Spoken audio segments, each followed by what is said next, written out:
Avant qu'on ne commence, on va prendre 5 minutes, on va prier. La prière de ce matin est très différente. Ce n'est pas une prière de remerciement, ce n'est pas une prière de préparation, mais c'est une prière de consécration. Seigneur, cette âme que je suis, ce corps que je suis, cet esprit que je suis, va manifester ta gloire. Saint-Esprit, insiste sur moi jusqu'à ce que je produise le résultat que tu attends de moi. Souvent, quand je prie cette prière, c'est par rapport à... Je veux plus ressembler à Dieu. Oui, c'est bien, c'est très bien, même c'est le plus important, c'est la priorité. Puis il y a une autre dimension, c'est manifester Dieu.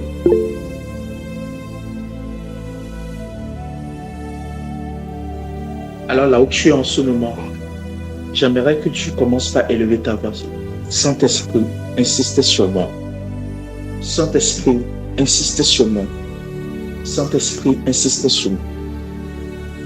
Saint-Esprit, insiste sur moi. Jusqu'à ce que je produise le résultat que tu attends de moi.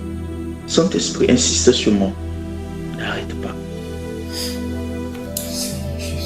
N'arrête pas jusqu'à ce que je sois la personne que tu attends de moi. Jusqu'à ce que je commence par produire le résultat.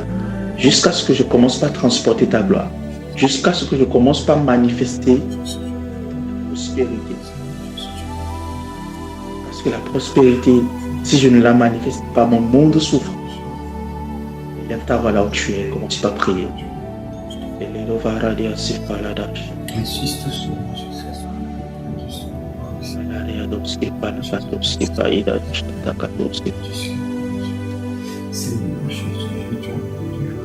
Jésus, Seigneur Jésus, moi aussi, ta Dieu qui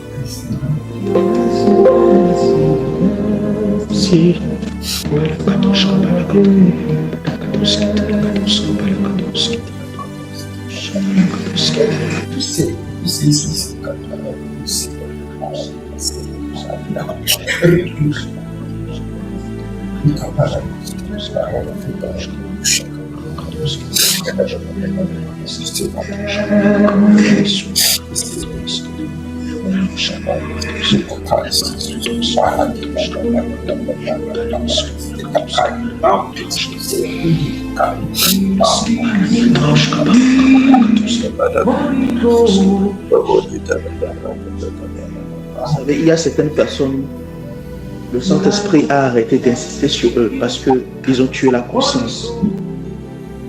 Ils ont tellement attristé le Saint-Esprit que le Saint-Esprit ne peut plus leur montrer la voie vers la prospérité. Oui, je vous dis la vérité. Mais je prie que tu n'arrives pas à ce stade de ta vie, que le Saint-Esprit sur terre et te voit mener ta vie comme tu veux. Si tu es là et que le Saint-Esprit t'interdit encore des choses, t'impose encore des choses, te dit ne fais pas ci, ne fais pas cela, réjouis-toi, acclame Dieu, parce qu'il est toujours à l'œuvre en toi. Mais le jour où tu ne le sens plus, le jour où tu ne l'entends plus, le jour où il reste dans son coin, le jour où tu ne reçois plus d'insistance en toi, ce jour-là, commence par pleurer. Parce que le Saint-Esprit a été attristé. Et je souhaite que tu n'arrives pas à ce stade-là de ta vie. Fais cette prière de tout ton cœur. Saint-Esprit, insiste sur moi. Que je le veuille ou pas, que cela me plaise ou pas, insiste sur moi. Pour que je produise le résultat que tu attends de moi. Je ne suis pas maître de ma vie, c'est toi le maître de ma vie. Il y a des gens aujourd'hui, vous savez, il y a beaucoup de personnes qui me suivent et tout. Il y a des personnes que le Saint-Esprit insiste sur les réveille-toi, va sur cet enseignement, réveille-toi, va prier. Ils n'obéissent plus. À un moment donné, le Saint-Esprit a laissé. Il ne leur dit plus rien.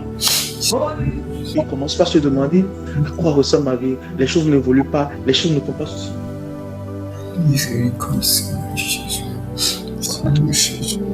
Je prie qu'on n'arrive pas à ce stade.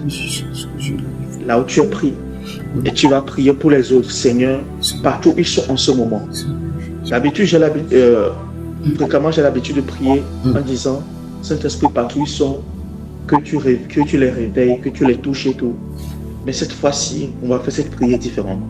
Saint-Esprit, insiste sur nous tous. Nous puissions Sur moi, sur ceux qui sont dans le live, sur ceux qui vont nous rejoindre, sur ceux qui ne sont pas encore connectés. Saint-Esprit, insiste sur nous tous. Insiste, je te dis juste que Seigneur Jésus, insiste. c'est bon résultat. Parce que s'il faut nous laisser dans notre propre volonté pour que nous puissions parvenir, ce sera compliqué. Parce que notre volonté n'aime pas se soumettre à Dieu. C'est bon résultat. Crie à Dieu ce matin. Seigneur, Cette voie dans laquelle tu es en train de m'amener, Dieu, je ne peux pas y arriver seul.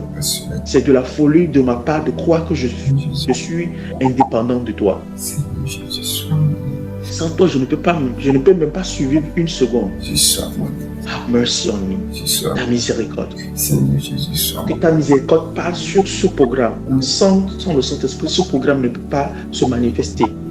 aide-moi. Et il faut que ce programme se manifeste et se manifeste selon le cœur de Dieu.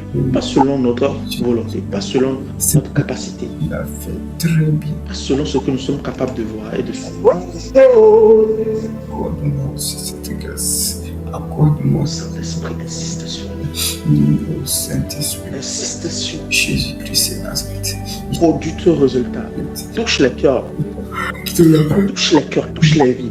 De tous ceux qui sont au Bénin, de tous ceux qui sont en Côte d'Ivoire, de tous ceux qui sont au Ghana, de tous ceux qui sont en France, de tous ceux qui sont au Togo, de tous ceux qui sont en train de nous suivre au Congo, de près ou de loin, Jésus, au nom puissant de Jésus, au nom puissant de Jésus. de toutes les catégories de personnes qui nous suivent, de tous ceux qui sont inscrits sur la liste des participants et qui n'ont pas encore rejoint le live. Seigneur Jésus, insiste sur nous. Saint-Esprit, ne les laisse pas. Au résultat. Aide-les, Jésus, insiste. aide-les, aide-les, aide-les.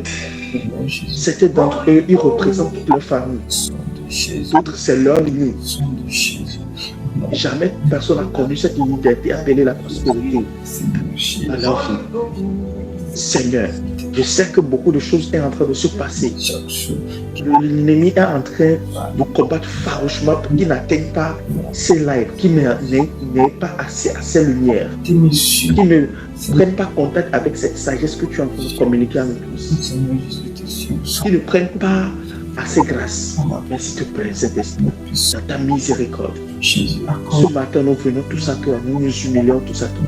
mourir dans Détache-nous de ce qui nous empêche ce qui empêche à une d'expérimenter cette vie-là. écrit à ma peur. Tue en nous ce qui est en train de nous tuer. Et avant, Tue en nous la paresse. j'ai Tue en nous le sommeil. Tue en nous l'indiscipline. Tue en nous la négligence. Tue en nous ces choses qui sont en train de nous tuer, qui sont en train de tuer notre destinée, qui sont en train de nous retarder.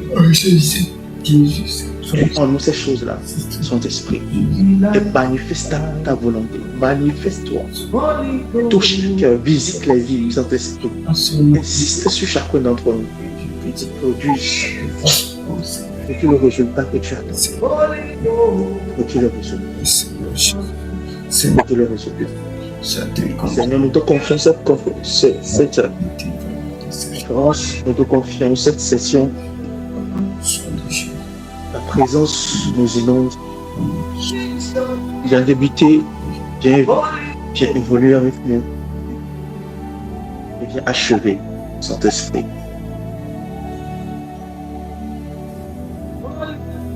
Manifeste ta pleine volonté, Saint-Esprit. Bénis des vies. Regarde ces jeunes, tous ces jeunes qui viennent, le Père. On supplie, insiste sur eux. Et qu'ils produisent le résultat que tu attends. Qu'ils manifestent cette prospérité, qu'ils manifestent cette liberté que tu donnes. Oh mon Dieu. Que tes anges aillent travailler activement.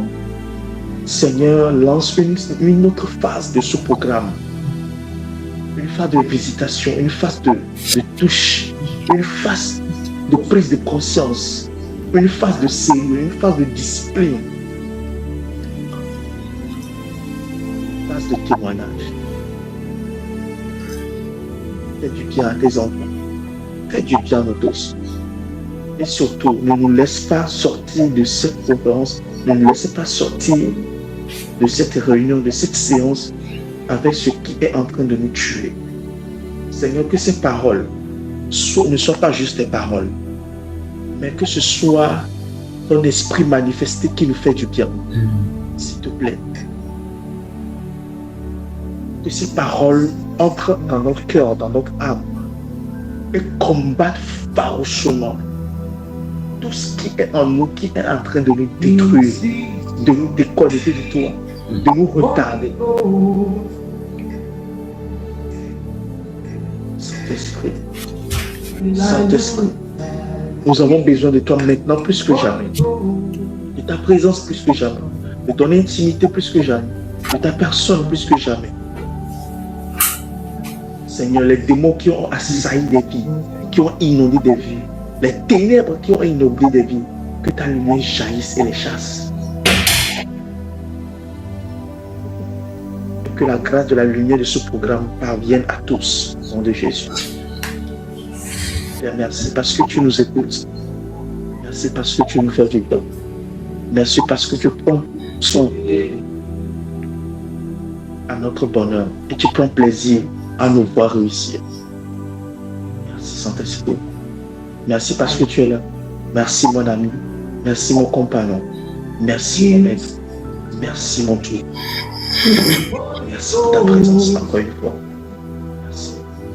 Au nom de Jésus, nous prions. Amen.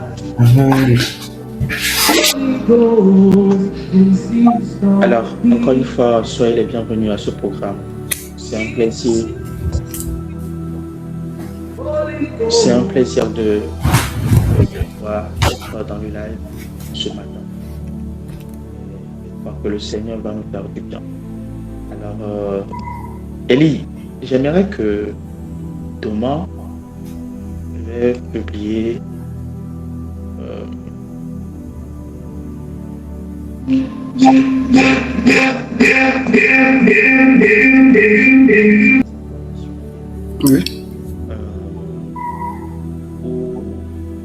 Par rapport à ce que les gens voient leur bien et ne pas vouloir les saisir, surtout qu'ils nous ont manifesté la volonté de prendre part. Là, vous comprenez qu'il y a des esprits qui les combattent. Et ça, ce n'est pas facile. Les gens veulent bien. Les gens veulent bien. Mais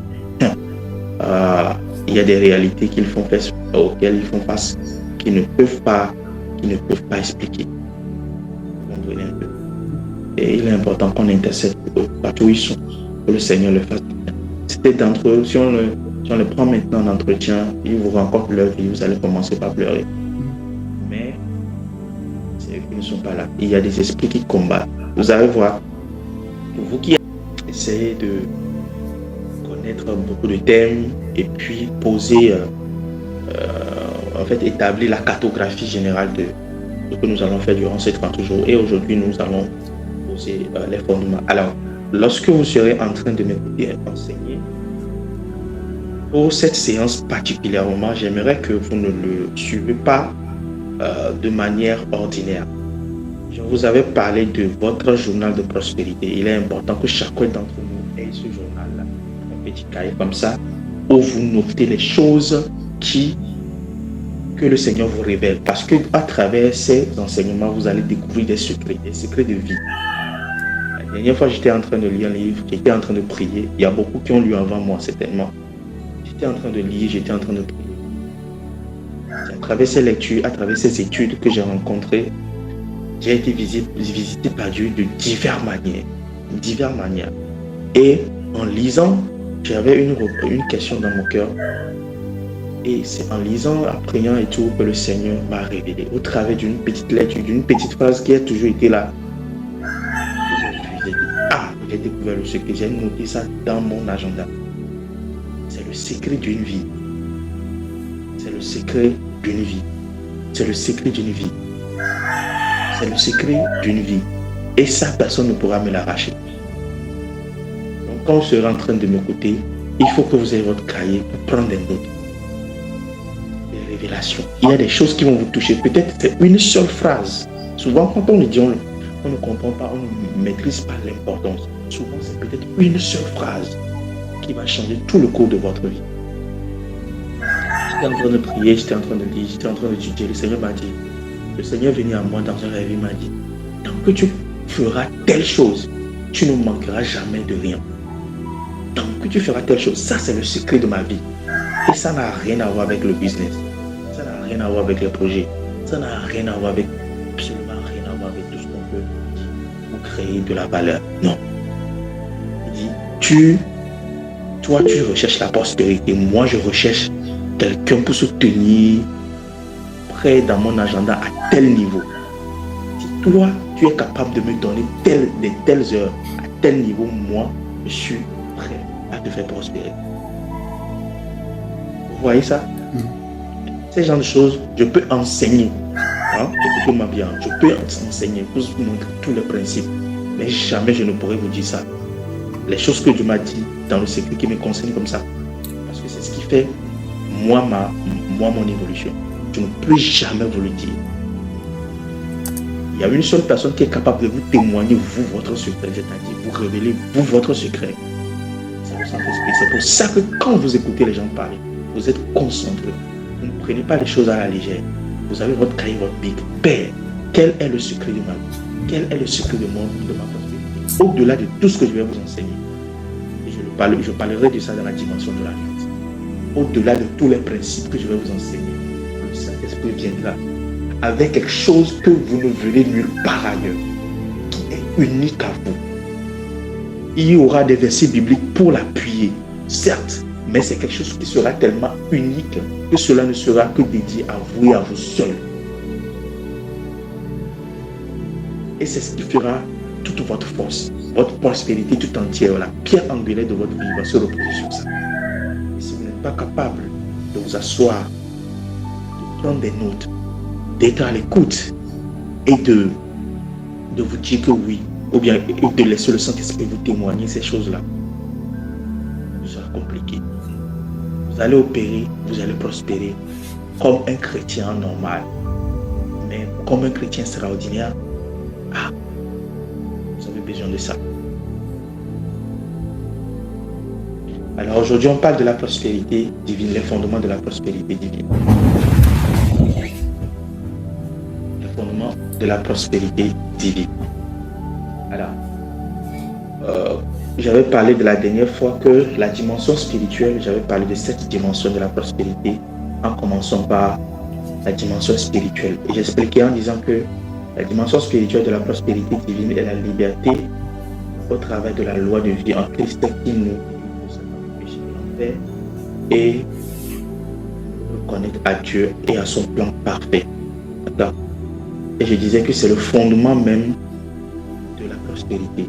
Sans la dimension spirituelle, oubliez toute la prospérité. La prospérité n'est pas possible, la prospérité divine n'est pas possible sans la dimension spirituelle. Alors, lorsque vous lisez dans Hébreux 11, le verset 13, on peut lire rapidement.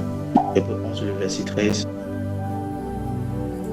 Aujourd'hui, on va étudier beaucoup de passages. Vous allez voir que ces enseignements que je suis en train de donner ces derniers temps sont exposés à beaucoup de versets bibliques. Hébreux 11, le verset 3. Le 11, le verset 3. Car c'est par la foi que nous reconnaissons que le monde a été formé par la parole de Dieu, en sorte que ce qu'on voit n'a pas été fait des choses visibles. Ce qu'on voit n'a pas été fait des choses visibles. Vous voyez, le spirituel est la matrice de tout ce qui existe, du physique.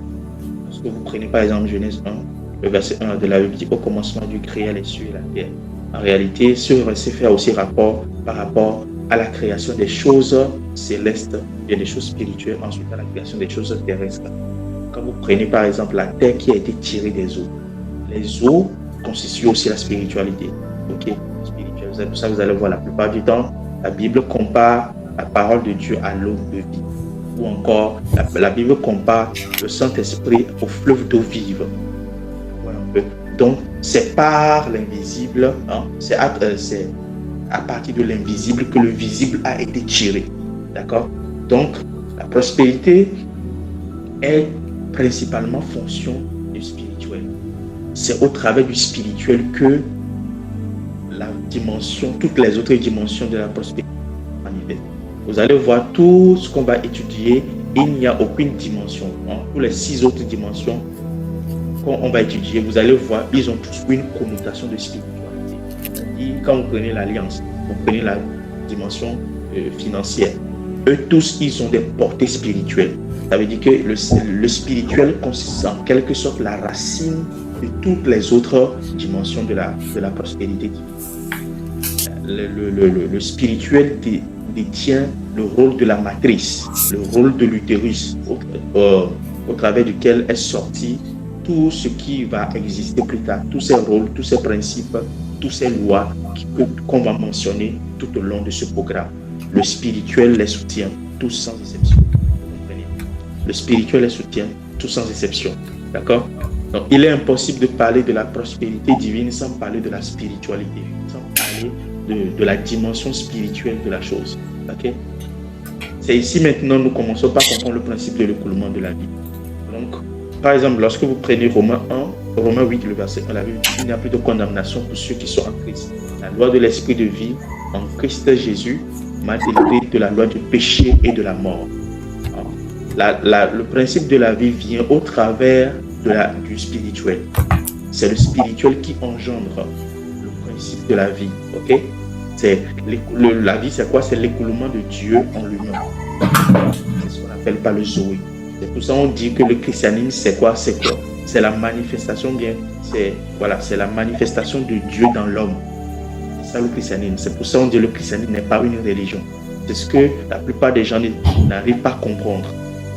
Les musulmans n'arrivent pas à comprendre. Ils pensent qu'on est dans une histoire de religion, de bataille, de comparaison. Ils ne savent pas qu'il y a quelque chose qu'on n'appelle pas le Zoé. Il y a quelque chose qu'on n'appelle pas la vie de Dieu qui est en train de couler en nous. Alors, le premier fondement de la vie, le premier fondement de la prospérité divine, c'est le salut.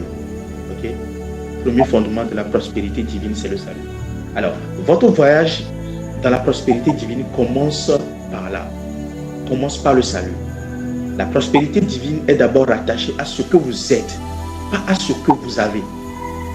C'est ce que la prospérité divine répond à votre nature, à vous. Principalement, la prospérité divine répond à votre nature, à votre identité en Christ. Lorsque vous recevez Christ, vous devenez. Et c'est quand vous devenez que vous pourrez obtenir. Parce que Dieu est fonction, les manifestations de Dieu, et la prospérité que Dieu manifeste est fonction, est rattachée à ce que vous êtes d'abord. C'est ce que vous êtes qui apporte ce que vous avez. Okay? Donc ça veut dire que si vous n'êtes pas, vous ne pourrez pas devenir. Vous ne pourrez pas obtenir. Si vous n'êtes pas, vous ne pourrez pas obtenir. La prospérité divine est héritage de ceux qui sont en Christ. Je ne parle pas de la prospérité comme le monde le comprend. Cette prospérité dont nous sommes en train de parler ici est rattachée à la nature, à une certaine nature des personnes. Ok? Est rattachée à une certaine nature des personnes. Lorsque vous prenez par exemple Jean 3, le verset 16, la Bible dit, car Dieu a tant aimé le monde qu'il a donné son Fils unique afin que quiconque ne périsse point, mais qu'il ait la vie éternelle. Qu'il ait la vie éternelle. Par exemple, ou bien quand vous prenez encore 1 Pierre 2, le verset 9, on parle, vous êtes un sacerdoce royal, mais le dernier verset, la dernière partie du verset dit que Christ vous a délivré des ténèbres pour vous amener à son admirable lumière. L'admirable lumière est fonction des diverses sagesses manifestées de Dieu ne sont rattachées qu'à certaines personnes, à certains types de personnes. Ok? C'est en fonction de ce que vous êtes que la prospérité vient. En réalité, quiconque reçoit Christ, la prospérité doit lui répondre naturellement. D'accord?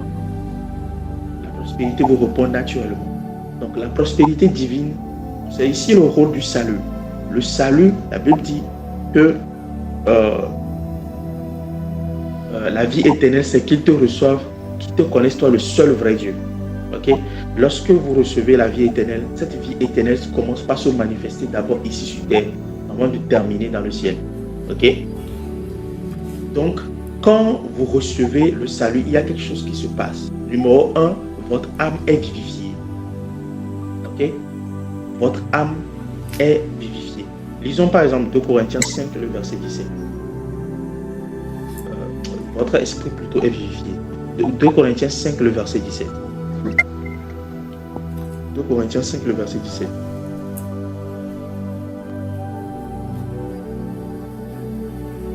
Si quelqu'un est en Christ, il est une nouvelle créature. Les choses anciennes sont passées.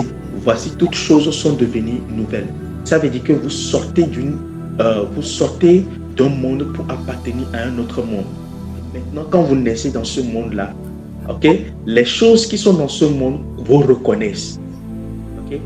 Les choses qui sont dans ce nouveau monde vous reconnaissent. Si aujourd'hui un bébé naît ici, on le reconnaît, on l'accepte, on l'aime, on l'apprécie. On arrive à comprendre que telle entité qui vient d'apparaître est une entité que nous reconnaissons, que nous pouvons chérir ou bien que nous identifions.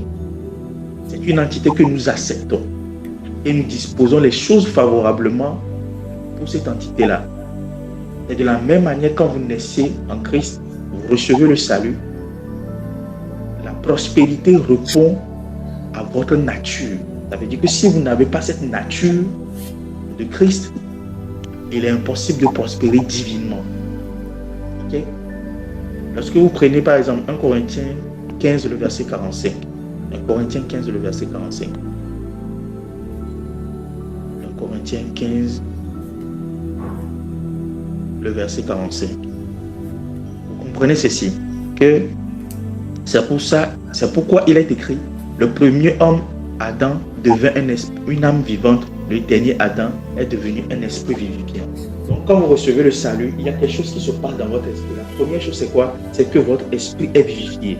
Ça veut dire quoi? Ça veut dire que votre esprit qui était mort, déconnecté de Dieu, votre esprit maintenant est reconnecté de Dieu, reconnecté à Dieu, et la loi de la vie, dans Romains 8, le verset 2, cette loi de la vie, là, qui est l'écoulement de Dieu, commence par toucher l'esprit, c'est-à-dire Dieu commence par couler dans votre esprit.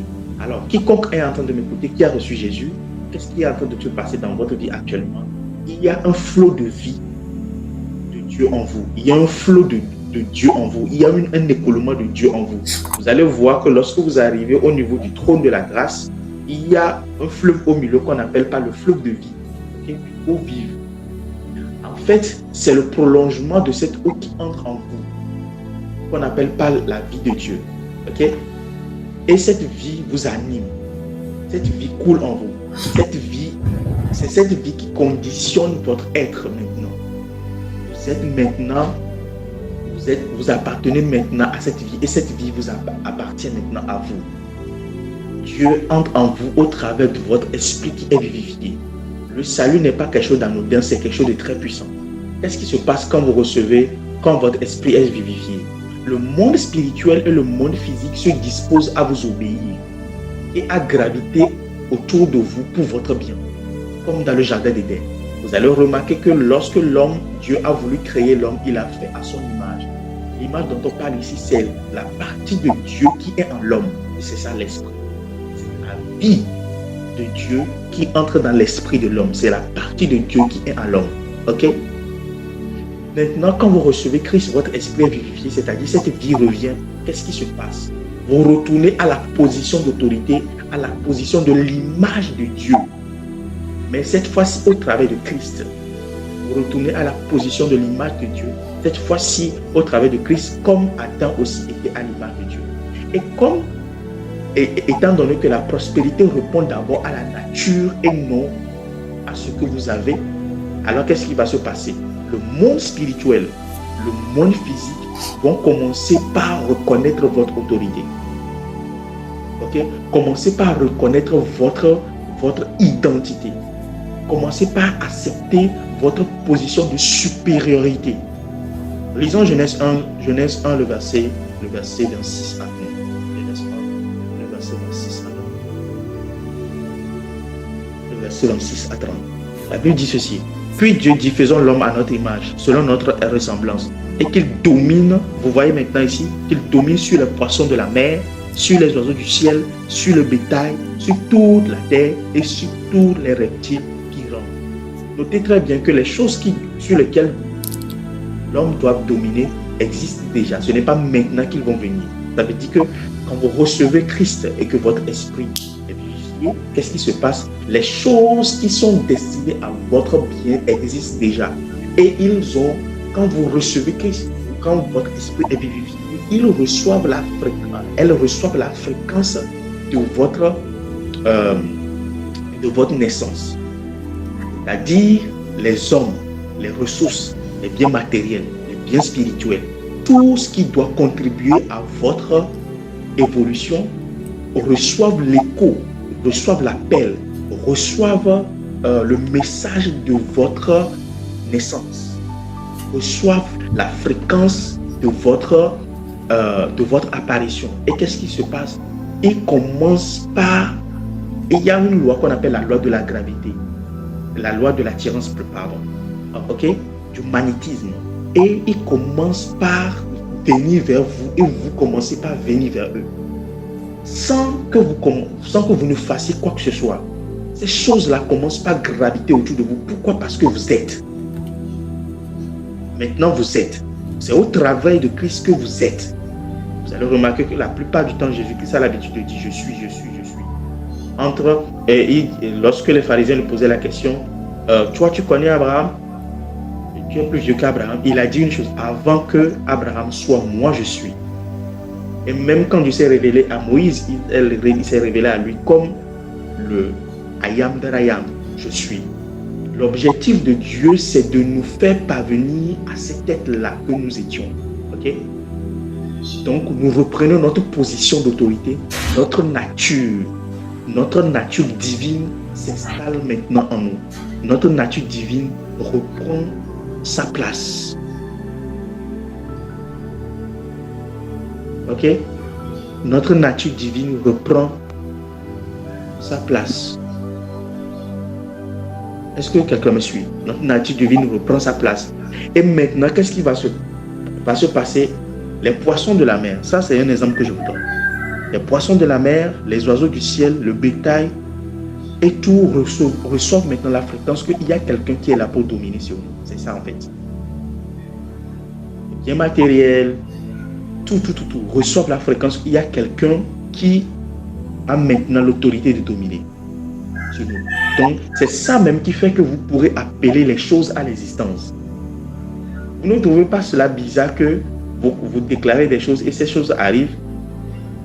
Vous confessez des choses, ces choses se manifestent. Pourquoi? Ce n'est pas parce que ces choses répondent à ce que vous avez, à votre onction. Non, ces choses répondent à votre identité. Ils viennent naturellement. Le fait que ces choses se manifestent n'est qu'un processus naturel. Ce n'est qu'une manifestation naturelle.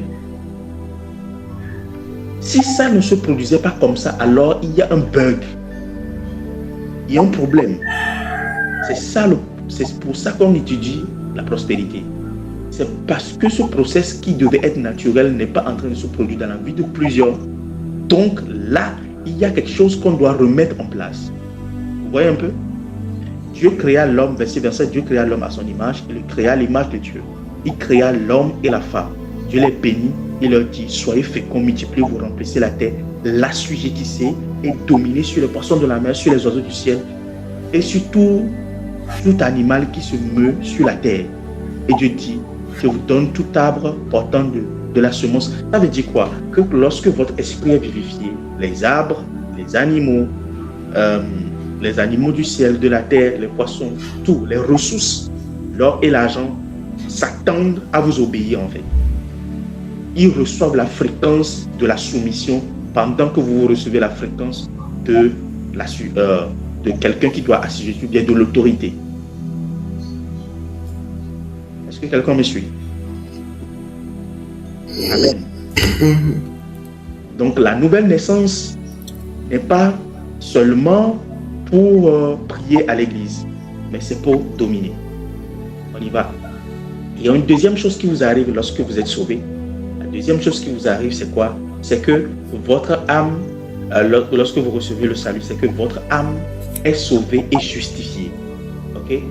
C'est-à-dire, vous êtes délivré du péché, de la mort, de la pauvreté, de la malédiction, de la maladie, de l'ignorance et de Satan.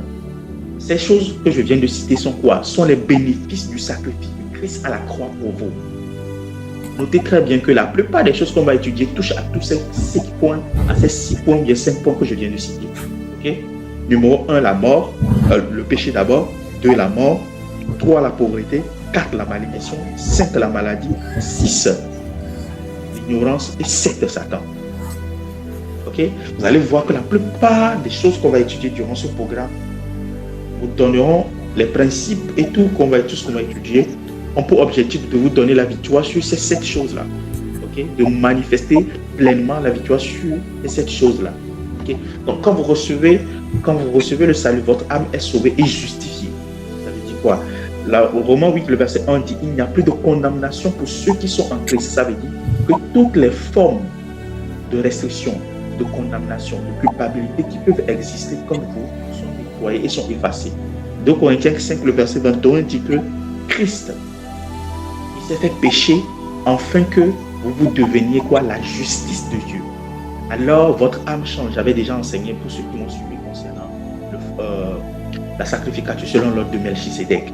J'ai parlé de ça de long en large. Votre âme devient ce qu'on appelle par la justice de Dieu. Votre âme est transformée. Pendant que votre esprit est vivifié, votre âme est transformée pour devenir ce qu'on appelle par la justice de Dieu. Okay? Ça veut dire quoi? Dans le jeu de la prospérité, okay? Dans le jeu de la prospérité divine, dans le domaine de la prospérité divine, votre âme devient partenaire de l'esprit pour laisser couler la vie de Dieu qui est dans l'esprit, dans l'âme et dans le corps. Et l'autorité de l'esprit se manifeste pleinement sur la terre. Pourquoi? Parce que avant que vous ne receviez Christ, votre âme était rebelle contre l'esprit. Il a pris la position de chef, de roi, au lieu que c'était l'esprit qui doit dominer. Donc l'âme se rebelle contre l'esprit avant Christ. Maintenant, quand vous recevez Christ, votre âme se soumet maintenant à votre esprit. Si vous ne le savez pas, vous allez continuer toujours par vivre selon l'âme et non selon l'esprit. C'est pour ça qu'on a dit que vivez selon l'esprit, ok, marchez selon l'esprit et non selon la chair. Vous allez remarquer, donc si vous ne détenez pas ces connaissances-là, vous allez toujours faire les choses par les émotions, faire les choses par les sentiments, faire les choses par le raisonnement et ne pas laisser la vie de Dieu qui est en vous couler dans l'âme pour vous conduire. Cette vie est amenée par le Saint-Esprit, bien sûr. Okay? Cette vie est amenée par le Saint-Esprit. Okay? Donc le Saint-Esprit vient habiter votre esprit par cette vie-là. Cette vie-là maintenant coule à partir de votre esprit pour vous rentrer dans votre âme. Maintenant, l'âme étant transformée, qu'est-ce qui se passe? Se soumet à l'esprit pour ne pas être un obstacle à l'autorité de l'esprit qui doit se manifester dans la chair. Ok? Donc l'âme prend sa place d'intendant et se soumet à l'esprit. Lorsque vous prenez 1 Jean 3, le verset 7, ok? La Bible dit: je souhaite que tu prospères à tout égard comme prospère l'état de ton âme. Comme vous prenez même Matthieu 6, le verset 33, la Bible dit: cherchez premièrement le royaume de Dieu et sa justice. C'est ça en fait. Lorsque vous détenez ce qu'on appelle pas la justice de Dieu, les autres choses vous suivent. C'est-à-dire, quand vous devenez, votre âme est sauvée, vous devenez justice de Dieu, qu'est-ce qui se passe? Les autres choses que les humains cherchent, que les gens cherchent, viennent à vous naturellement. Pourquoi? Parce que vous allez voir que la Bible, Jésus a dit: ne vous inquiétez de rien. Pourquoi? Parce que ces choses doivent normalement venir à vous naturellement. Quand vous comprenez votre position en Christ, quand vous comprenez réellement le salut, vous ne devez pas vous inquiéter par ces choses. Parce que votre nature même impose à ce que tout prenne soin de vous. Pourquoi? Il n'y a aucun père qui va mettre au monde un enfant et le laisser dans la souffrance.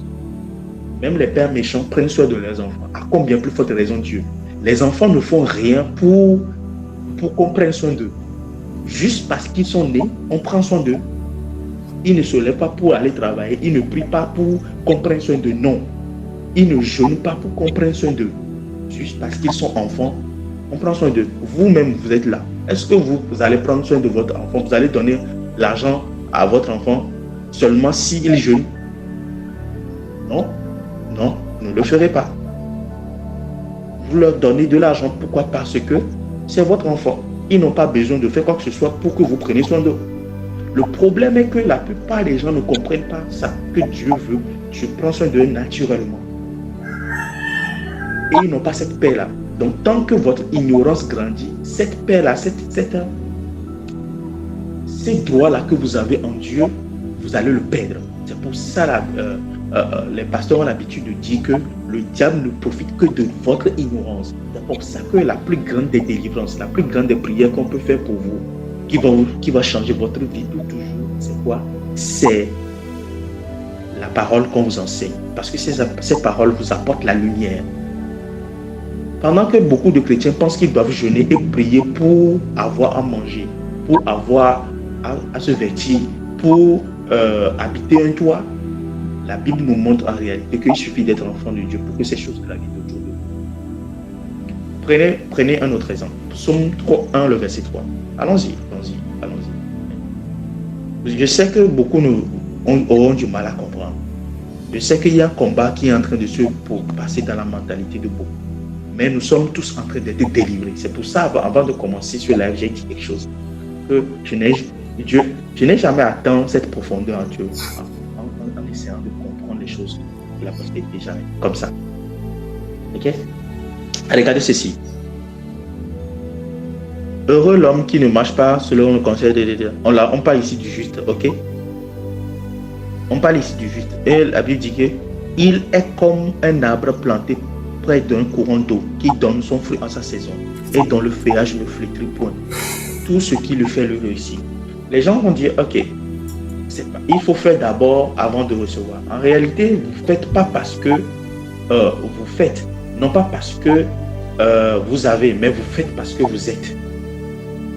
Tout ce que vous essayerez de produire aujourd'hui, c'est parce que vous l'êtes. Sinon, vous ne pourrez pas. C'est quelque chose que vous avez reçu par un don gratuit.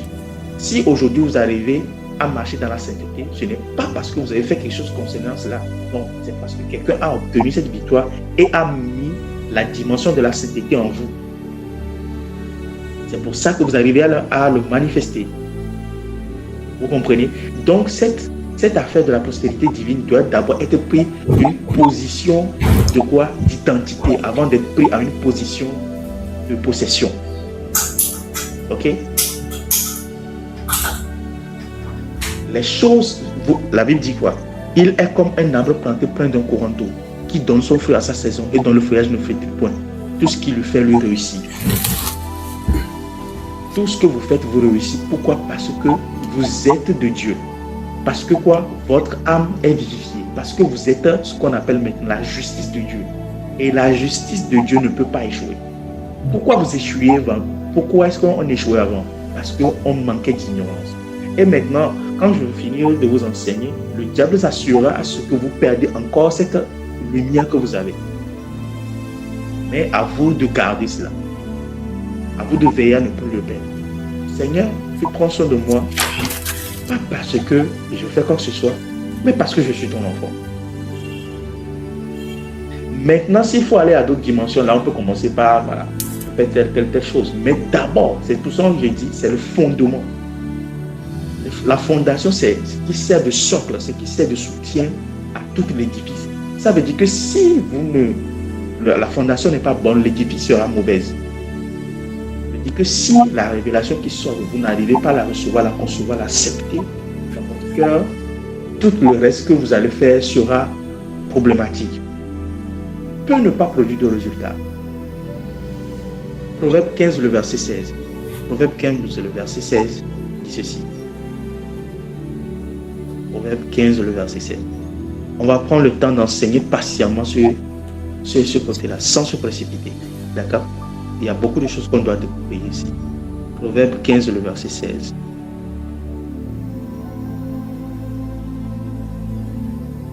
J'aimerais que quelqu'un fasse une petite confession.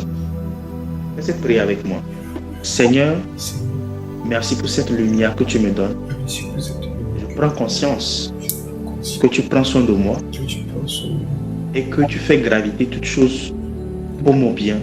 Pas parce que je prie, pas parce que je jeûne, mais parce que je suis ton enfant. Que j'ai le salut et que je suis justifié. Parce que je suis justifié en toi, tu prends plaisir à prendre soin de moi. Je l'accepte, je le comprends au nom de Jésus. Amen. Il y a des gens qui veulent faire des choses pour mériter C'est pour ça qu'on dit, la Bible dit qu'on ne peut pas mériter le salut, que personne ne se glorifie en fait. Pourquoi on dit personne ne se glorifie? Parce que c'est une œuvre divine. Parce que l'homme veut faire, l'homme veut démontrer que lui aussi il a participé. Mais au lieu que nous, chrétiens, on ne doit pas se comporter comme ça. Ce sont les montants qui doivent se dire, oh, j'ai fait ceci, voici ce que j'ai bâti par ma propre force. C'est pour ça que vous allez voir plus tard. La Bible dit, quand on va étudier le pouvoir de s'enrichir, vous allez voir Deutéronome 8, le verset 18. Dieu dira à Israël, lorsque tu vas acquérir ces choses, lorsque tu vas rentrer sur la terre promise, lorsque tu vas posséder ces choses, ne dis pas, ne t'enorgueillis pas en toi-même, mais souviens-toi de l'Éternel, ton Dieu, qui t'a donné le pouvoir, qui t'a donné la force d'acquérir ces richesses. En réalité, c'est le Seigneur qui fait son œuvre en vous, en nous. Et on ne doit même pas être complexé par rapport à cela. On ne doit pas se comparer aux monnaie qui disent, moi j'ai fait ceci, j'ai bâti. Nous, notre richesse, notre prospérité ne dépend pas de ce que nous faisons, mais ne dépend pas d'abord de ce que nous faisons, mais dépend d'abord de notre nature. Donc c'est ce que nous sommes que nous ne faisons que manifester plus tard. Donc si nous donnons notre team, nous prions, et tout ce qui va avec, ce n'est que la manifestation de notre nature. Et ça, c'est un don de Dieu pour nous. Nous ne faisons que exercer notre don.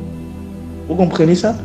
Quelqu'un qui comprend les choses de cette manière n'aura pas du mal à honorer Dieu, n'aura pas du mal à respecter les instructions que Dieu lui donne. Parce qu'il sait que quoi? Ça, c'est le don de Dieu pour lui. L'instruction n'est pas en réalité une insistance. L'insistance n'est pas une insistance, n'est pas quelque chose qu'on vous donne pour vous affliger. Dieu vous donne pour vous affliger. En fait, l'instruction n'est que la manifestation du don pour vous amener à une autre dimension d'accès aux privilèges, d'accès à la gloire de Dieu. Vous voyez un peu? Étant donné que ce corps a été enseveli pendant trop longtemps, la raison pour laquelle vous ne vivez pas pleinement ces choses, c'est parce que vous avez été dans l'esclavage pendant très longtemps. Nous avons été dans l'esclavage pendant très longtemps. C'est pour ça que vous allez voir quand Israël est sorti de l'Égypte, qu'est-ce qui s'est passé? Il a fallu qu'on lui lave le cerveau, qu'on lui fasse comprendre qu'il n'est plus esclave. Vous voyez un peu? Le problème, ce n'est pas que nous soyons dans le monde, ce n'est pas que nous soyons sortis des ténèbres. Hein? Le Seigneur nous a délivrés des ténèbres et nous a amenés dans son admirable lumière. Maintenant, cette lumière doit chasser les ténèbres qui sont en nous. Les ténèbres qui sont autour de nous ont été enlevées. Et les ténèbres qui sont en nous, c'est ça le plus difficile. Vous allez voir plus tard, Jésus-Christ dit, à quoi vous sert de... Il insultait les pharisiens en disant, vous êtes comme des tombeaux blanchis. Vous êtes beaux à l'extérieur, mais pourris dedans.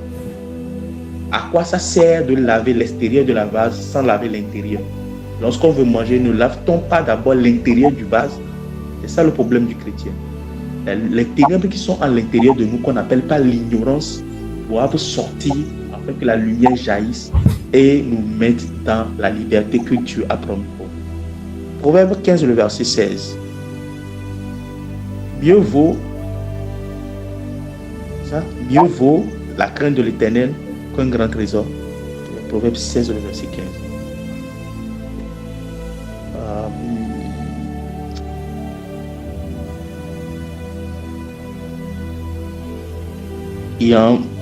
Je crois que je n'ai pas le bon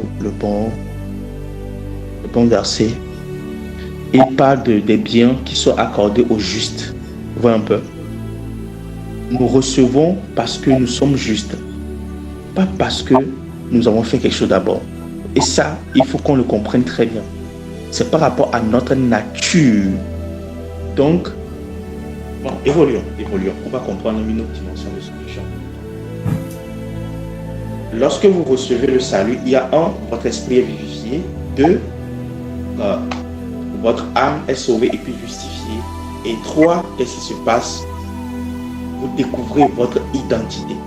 C'est ici le point culminant.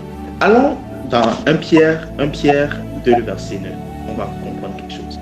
1 Pierre 2, le verset 9. 1 Pierre 2, le verset 9.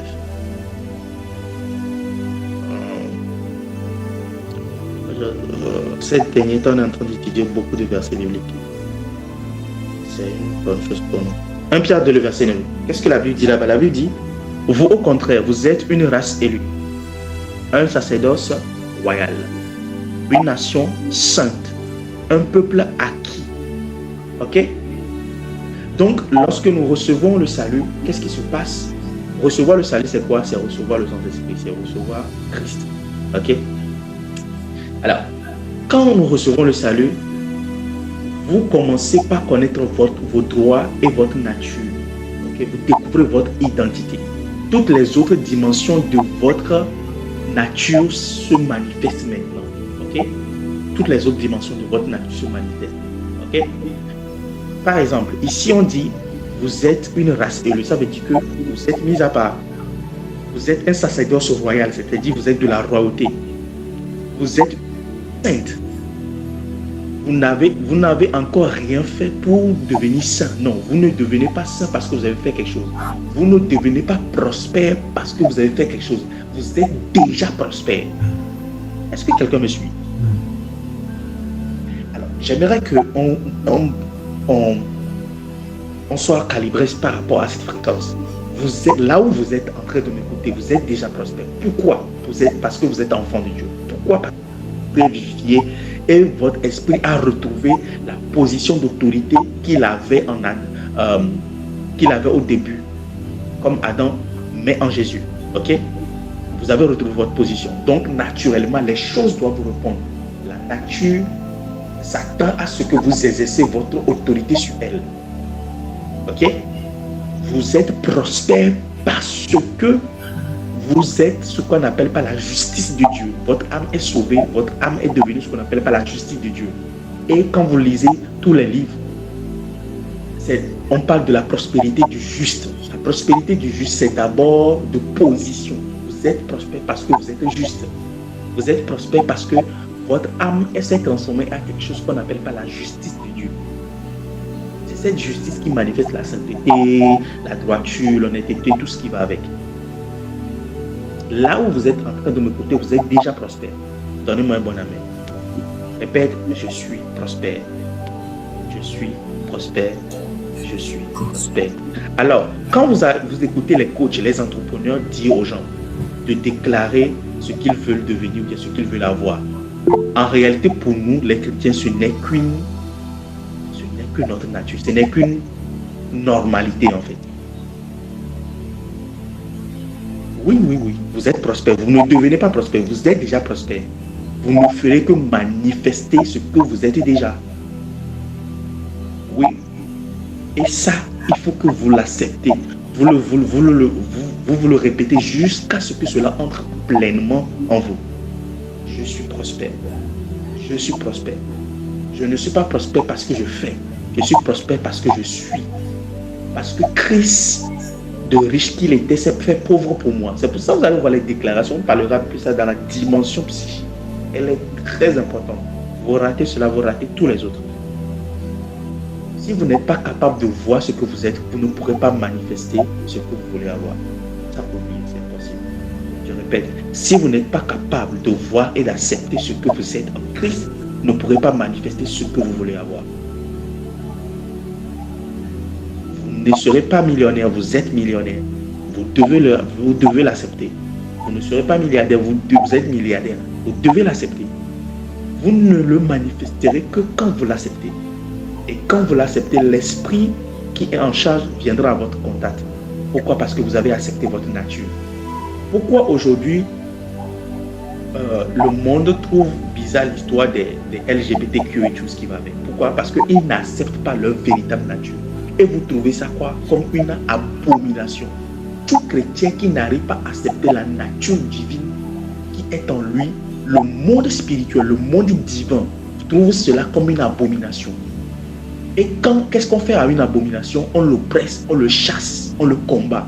Comme aujourd'hui la plupart des hommes font aux personnes homosexuelles. Ok? Ça c'est un griffe.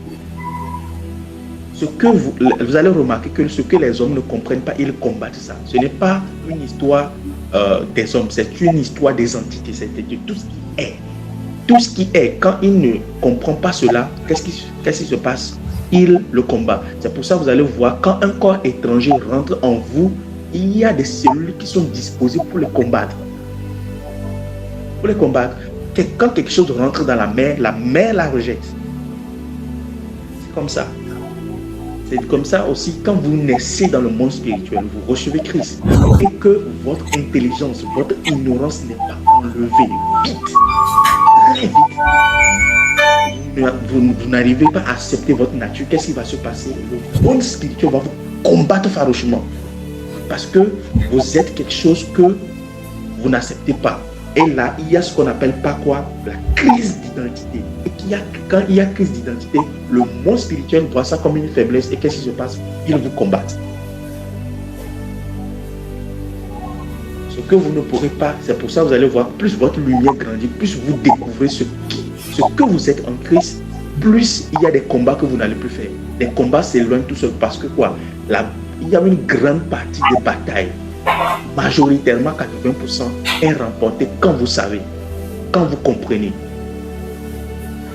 quand vous acceptez ce que vous avez compris. La plus grande bataille spirituelle, le combat spirituel d'abord, est un combat de lumière, de sagesse que vous obtenez, de compréhension que vous avez de Dieu. Si vous acceptez ce que vous êtes, le monde spirituel sait en même temps. Il connaît l'aura, l'énergie de quelqu'un qui se connaît.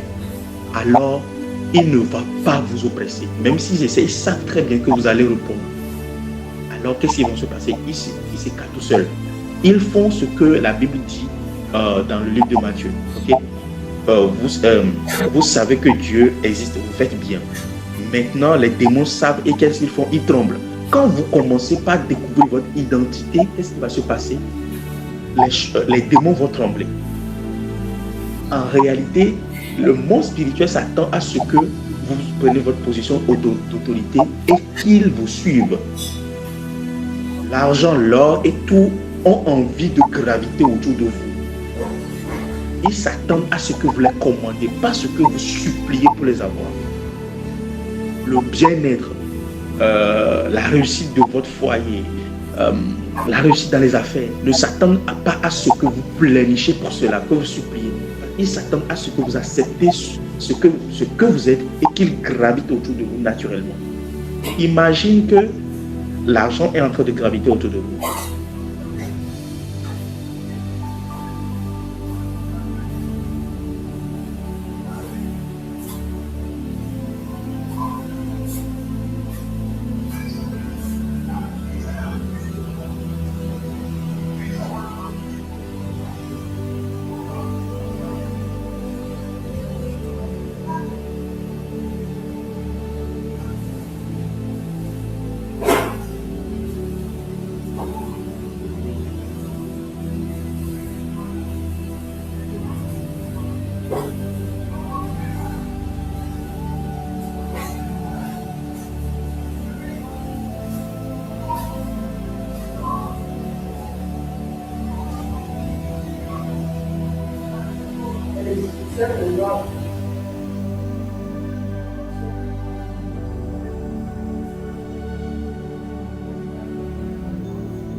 Mais toi.